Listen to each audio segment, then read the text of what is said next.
Hey again, footy fans. I'm Finny, and this is FootyFin, my new YouTube channel, analysing all things NRL and occasionally other things, other sports.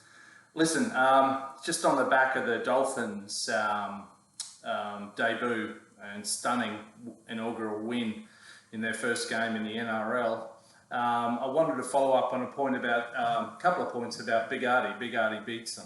And look, when I first heard that the first round match, the Dolphins' first ever NRL match, was against the Roosters, I was a bit surprised. I would have thought the obvious choice would have been to go against the Broncos in what will no doubt become a hotly contested local derby and fierce rivalry across the greater Brisbane region over the coming seasons and beyond.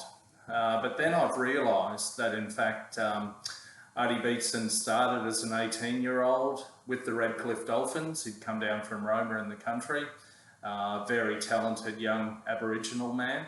As an 18-year-old he won a premiership in 1965 with the Dolphins. That was the Dolphins' first ever premiership in the Brisbane Rugby League.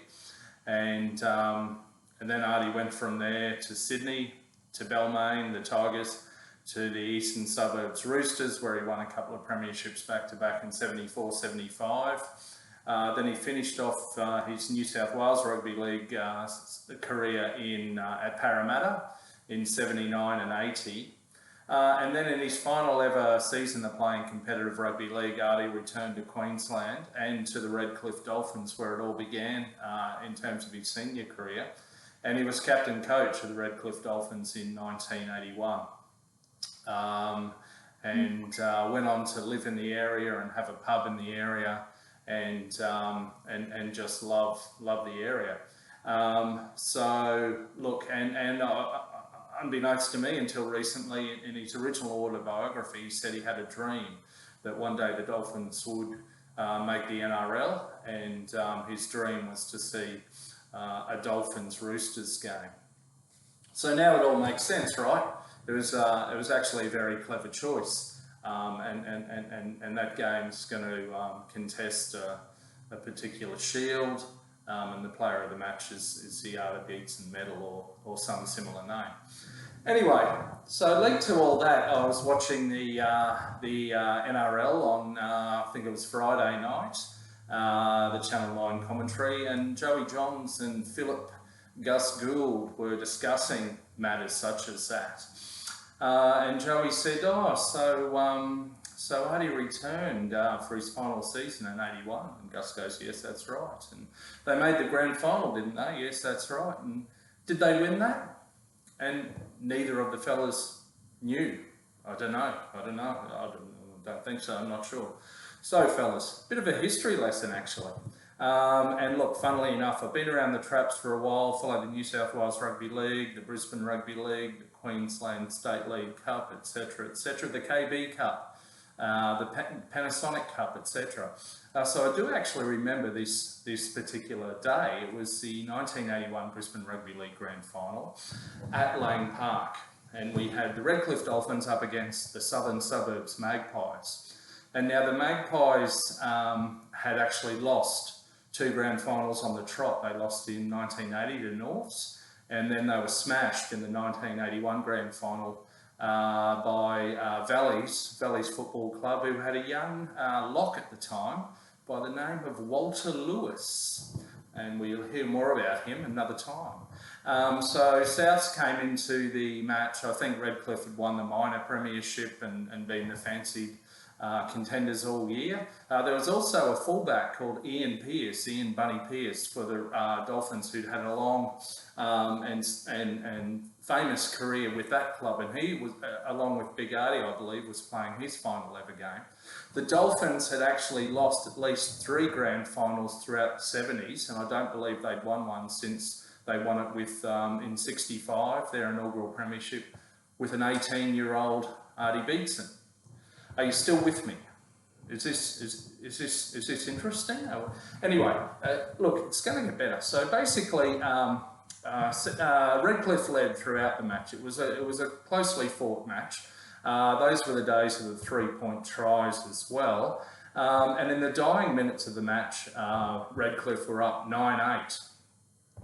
Now, the only thing I can compare this ending to is the 2015 NRL Grand Final between the Brisbane Broncos and the North Queensland Cowboys. And of course, we all know how that played out. Broncos led for most, or if not all, the match.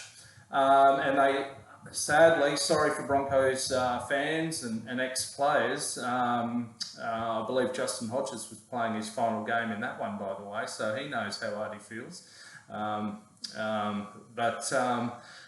Sadly, the Broncos only had to make one final tackle, and it went to a backline move down the right from the centres out to the wing, and the winger scored in the corner. Michael Morgan and Cole Felt on the dying buzzer, and the rest is history. Well, would you believe in the 81 Brisbane Rugby League Premiership decider, a similar thing happened. Late in the game, I think maybe one of the second rowers or someone else brought it around the right-hand side, out wide into the centres, who flicked a pass onto a little skinny little winger called Mick Reardon, who dived over, scored in the corner. Amazing scenes ensued, at least for South fans.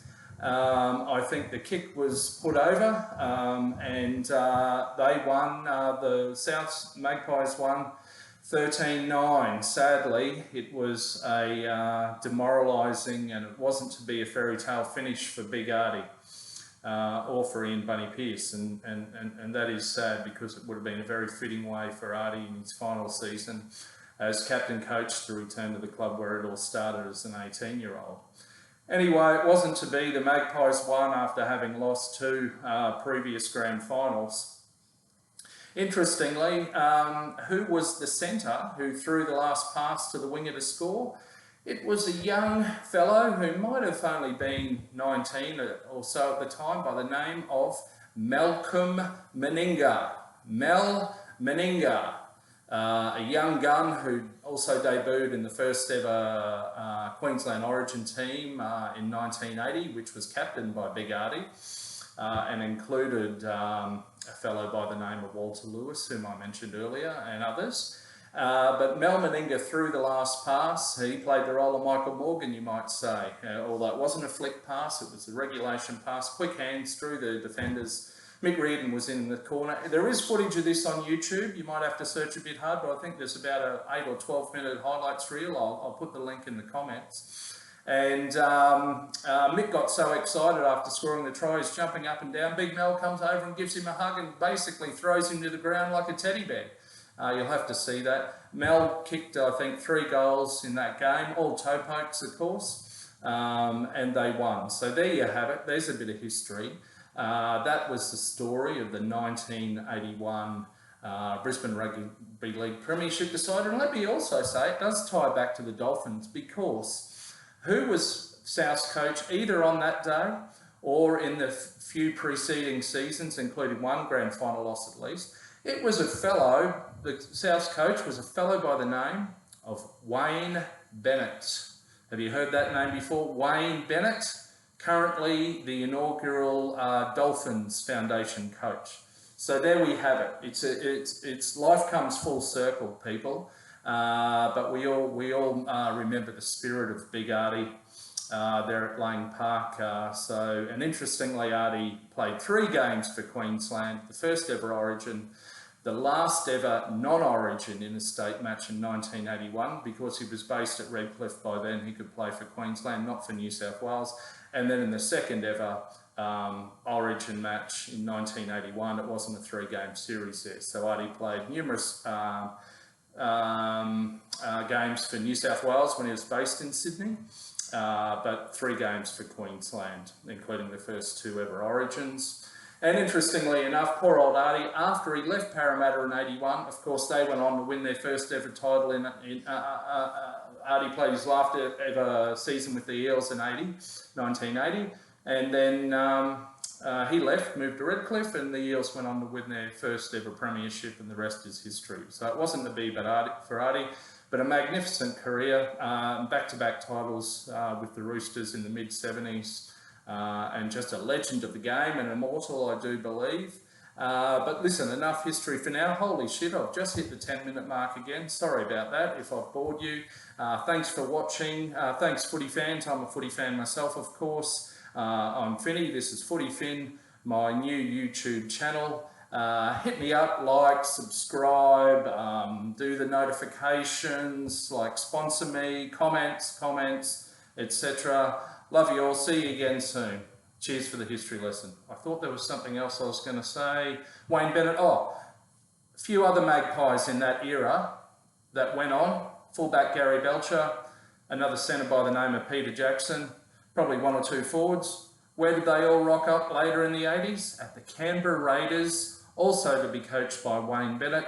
They lost the 87 grand final to Fatty Vaughton's Manly Sea Eagles. They came back 2 years later in a stunning game where they won an extra time against the Balmain Tigers to win the Raiders' first ever premiership. But that's a story for another day. But the roots of the Canberra Raiders' success in the late 80s, early 90s lay in large part with the southern suburbs Magpies of Brisbane in the late 70s, early 80s, a decade earlier. Anyway, I digress. Thanks, footy fans. Thanks for watching. I'm Finny. This is FootyFin, my YouTube channel. Hit me up, like, subscribe, etc. Love you all. See you soon.